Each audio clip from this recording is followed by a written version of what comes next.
Good morning everyone. My name is Aryan and today I will discuss about Cramer Rao inequality. So firstly I have mentioned here a statement of Cramer Rao inequality. Now you can see here if capital T is an unbiased estimator for tau theta and tau theta is a function of parameter theta, then variance of capital T is greater than or equal to d by d theta tau theta ka square upon expected value del by del theta log L square. Okay, and which can be written as tau dash theta ka square upon I theta. So where I theta is the information on theta supplied by the sample and capital L is the maximum likelihood function. Okay, so we can define this statement in other word. So second structure is Cramer Rao inequality provides a lower bound tau dash theta chi square upon I theta to the variance of an unbiased estimator of tau theta. Okay, so that means this quantity is lower bound of an unbiased estimator of tau theta, and here our unbiased estimator is capital T. So now you can see here this is the sign of greater than or equal to, so this is the lower bound of variance of T. Okay, so this is our statement for Cramer Rao inequality. Now okay, so now we will proceed for the proof part of Cramer Rao inequality. So firstly we will consider here proof for the continuous random variable, and for the discrete random variable you can proceed similarly on replacing integral sign by summation sign. Okay, and before starting the proof we have assumed that there is only a single parameter theta which is unknown. Okay, so there is some assumptions for the Cramer inequality. So before proceeding the proof part, I have mentioned here the regularity condition or the assumptions for Cramer inequality. So the following assumptions are made for Cramer Rao inequality and called as regularity conditions. Okay, so first regularity condition is the parameter space capital theta is a non-degenerate open interval on the real line. Okay, this is our first regularity condition, and come to the second regularity condition. So now this is our second regularity condition for almost all x and for all theta, theta belongs to parameter space, del by del theta lx theta exists, and the exceptional set if any being independent of theta. Okay, this is our regularity condition 2. And third one is the range of integration is independent of the parameter theta, so that fx theta is differentiable under integral sign. Okay, this is our third regularity condition. Then next one is the condition of uniform convergence of integrals are satisfied, so that differentiation under the integral sign is valid and the first two derivatives of likelihood function with respect to theta exist, that is expected value del log L by del theta chi square exists and is positive for every theta belongs to parameter space. Okay, so these are the regularity conditions or assumptions for Cramer Rao inequality. Now we will move to the proof things. Okay, so firstly we have considered here, let capital X be a random variable having PD of fx theta and capital L be the likelihood function of the random sample x1 x2 xn from this population.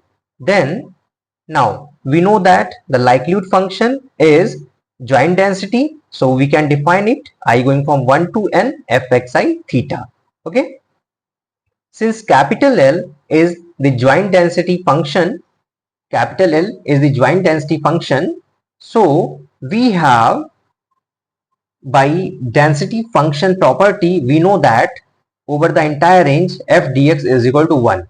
So we are using the same property here. Sine of integration L dx is equal to 1. So now we can write it, sine of integration L x theta dx is equal to 1. This is our first equation. Okay, where integration sign is the multiple integration and dx is dx1 dx2 dxn. So now we can write it, sine of integration dx is equal to multiple integration with respect to x1 x2 xn. Okay, so come to the next step, differentiating equation number 1, differentiating equation number 1 with respect to theta, and using regularity condition we get. So now differentiating equation number 1 with respect to theta, what we will get? Del by del theta L dx, and right hand side is 1, so it becomes 0. Okay, and we are using the regularity condition, that means the differentiation under the integral sign is valid, so that's why we are taking differentiation under the integral sign. So del by del theta L dx equal to 0. Okay, so now we can rewrite this equation in form of the next equation. So now you can see here I have written here the another form is sine of integration del by del theta log L into L dx is equal to 0. Okay, so you can simply write these things in equal to this thing. You can see here what I have mentioned here, del by del theta log L into L dx. Just simply take the differentiation. So if we are taking the differentiation of this quantity, what we will get? 1 upon L del L by del theta, and we have already capital, so this L and this L is cancelled out. Resultant is what? Del L by del theta. So that's why we are writing this equation in form of this equation. Okay.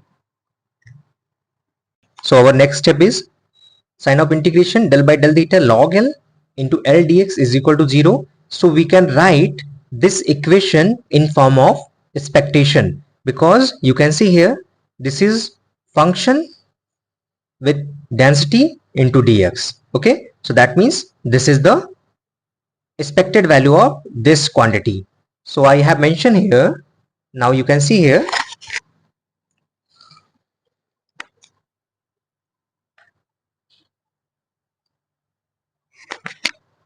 expected value of del by del theta log L, which is equal to 0 by definition of expectation.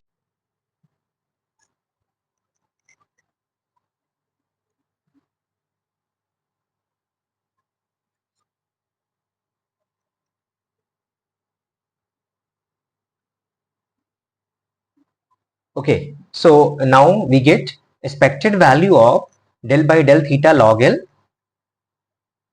is equal to 0. Okay, so now next step is, let capital T be an unbiased estimator of tau theta. So by mathematical definition we can write it, expected value of T is equal to tau theta, and again what we are writing here, we are using the definition of expectation and defining the expected value of T. Expected value of T is integration T L dx. Okay, and right hand side is tau theta. This is our equation number 3. Again, differentiating equation number 3 with respect to theta, we get integration T del by del theta L dx is equal to tau dash theta. Okay, so by using relativity condition, we are taking the differentiation sign inside the integral, and right hand side is tau theta and first derivative is tau dash theta. So now you can rewrite this equation in form of next equation.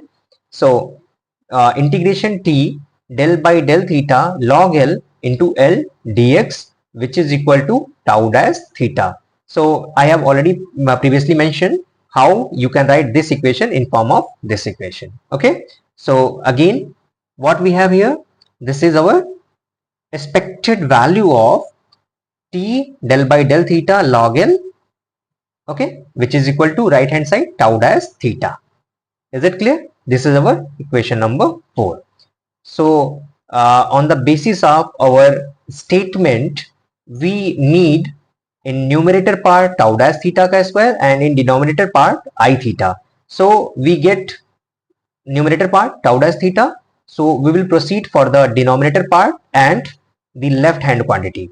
So for the remaining part, now using the covariance formula, so we know that covariance of xy is equal to expected value of xy minus expected value of x into expected value of y. Okay, so using this formula we can write covariance between t del by del theta log L. So this covariance value is equal to expected value of t del by del theta log L minus expected value of t into expected value of del by del theta log L. Okay, and we know that from equation number 2 this quantity is equal to 0. So that means this term becomes 0. So now resultant is what? This value is equal to tau dash theta. So that's why we are writing in place of this quantity tau dash theta. So this implies that covariance t del by del theta log L is equal to tau dash theta. This is our equation number 5. Okay. So here left hand quantity is variance of t. So for the variance of t, we need one more adjustment. So we know that the formula for the correlation coefficient. So I have mentioned here the formula for correlation coefficient. R is equal to covariance of xy upon square root of variance of x into variance of y. And we know that the range of R is -1 to +1. So that's why I am using the upper limit is less than or equal to 1. Okay. So we can write it covariance xy ka square is less than or equal to variance of x and variance of y, just simply taking the square of equation number star. So from equation number 5 we can write on using this equation means covariance between t del by del theta log L ka square, which is less than or equal to variance of t into variance of del by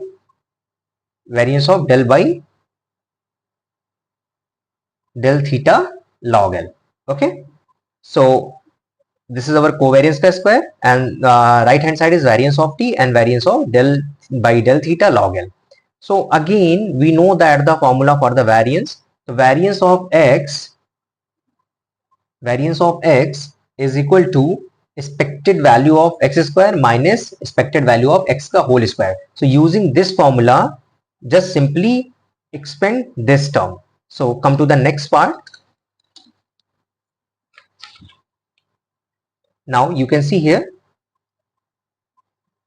left hand side is covariance t comma del by del theta ka whole square, and we know that this quantity is equal to tau dash theta and whole square, that means tau dash theta ka square is less than or equal to first term is variance of t and second term is variance of del by del theta log L. So just simply we are using the variance formula, that means expected value of del by del theta log L square minus expected value of del by del theta log L ka whole square. Okay, so now again using the equation number 2 and this term becomes 0, then the resultant tau dash theta ka square is less than or equal to variance of t into expected value of del by del theta log L square.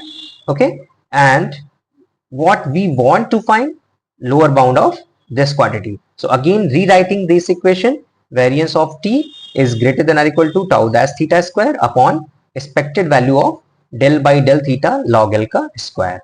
So which is Cramer Rao inequality. Okay. Okay, so now we can conclude that an unbiased estimator capital T of tau theta for which Cramer Rao inequality holds, the lower bound is tau dash theta ka square upon I theta, and is attained is called minimum variance bound estimator. Okay, that means capital T is our minimum variance bound estimator. And next question is that we are talking about the inequality sign. So conditions for the equality sign in Cramer Rao inequality. So I have mentioned here the conditions when we can write the equality sign and when we can use the equality sign in Cramer Rao inequality.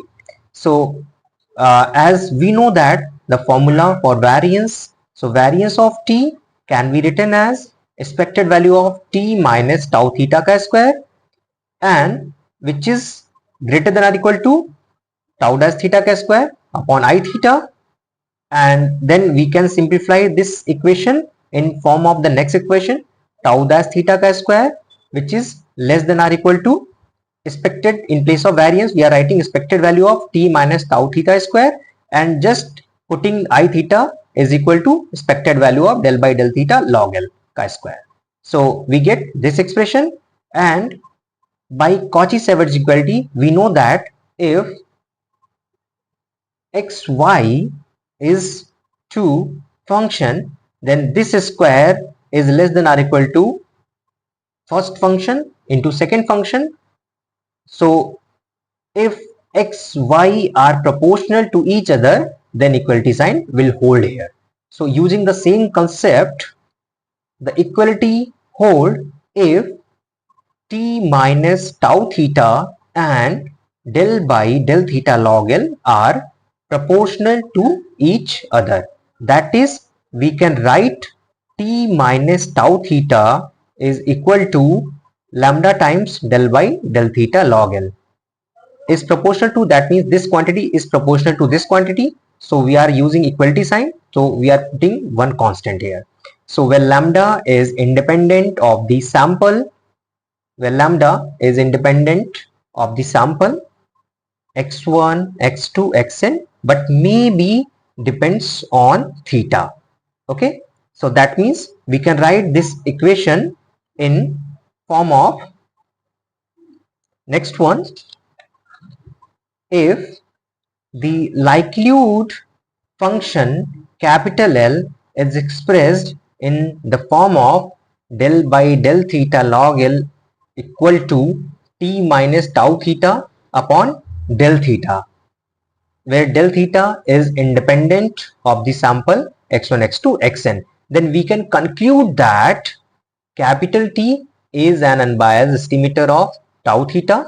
Okay, and minimum variance bound estimator capital T for tau theta exists, and variance of T and variance of T is equal to mod of tau dash theta into lambda theta. Okay, so these are the concluding points if we can write the likelihood function in this form. So thank you so much to everyone for listening me.